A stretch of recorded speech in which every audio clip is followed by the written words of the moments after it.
Thanks for joining us. I'm Laurel Hess, and this is Comcast Newsmakers, coming to you from the Detroit Regional Chamber Mackinac Policy Conference, being taped at the Grand Hotel. Our topic today is the Detroit Regional Chamber. Joining us now to talk about it is Sandy Baruah, the President and CEO of the Detroit Regional Chamber. Thank you so much for joining us Thanks today. for having me today.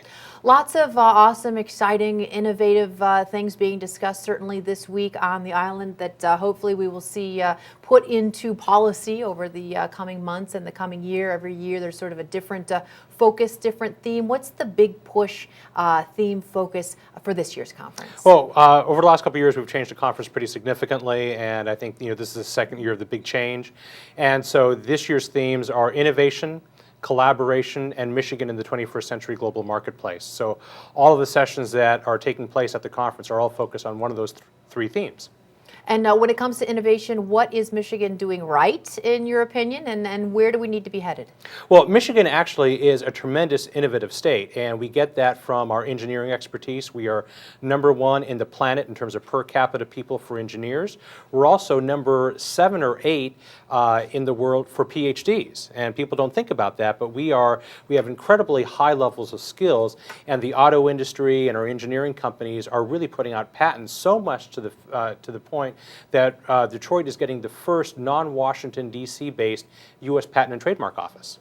Oh, that's impressive, and hopefully jobs will follow that as well, and a little economic improvement there. Yeah, I mean, the PTO will bring in about 100 folks, but it's not really the jobs that the PTO will bring. It's actually what it says about Michigan, that that there's so much innovation going on here that they're doing the first satellite office of the Patent and Trademark Office right in Detroit, right on the riverfront. And so you mentioned innovation as certainly one of the big focuses, but also collaboration within the state, within other states. Who needs to be collaborating to get what done? Perfect answer. All of the above. It is. First of all, Southeast Michigan needs to be more collaborative. We need to find a way in Southeast Michigan to be more than the sum of our parts. We have tremendous assets in Southeast Michigan, but how do we knit those together? Because really, economic development is kind of a region versus region sport these days. It's not city versus city or county versus county. It's region versus region. Secondly, we need to think about ourselves as an entire state. For a long time we thought of ourselves as East Michigan, West Michigan, the UP. We're one Michigan. We're all in this together, and I think our new governor has done a fantastic job bringing us together. And then we also need to think about collaboration just amongst the Great Lakes states.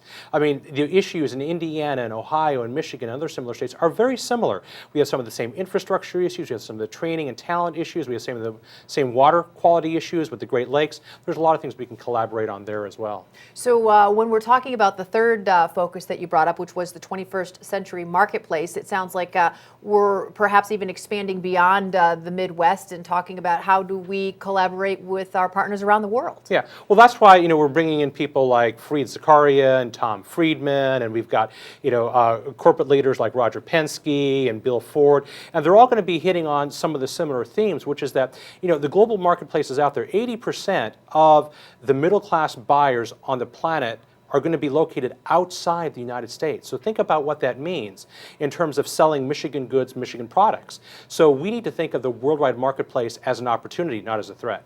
And so where do you see Michigan? Better off, worse off? Hopefully I'm going to hear you say better off in the next, say, 2, 3, 4 years. Well, we're already tremendously better off than we were 18 months ago.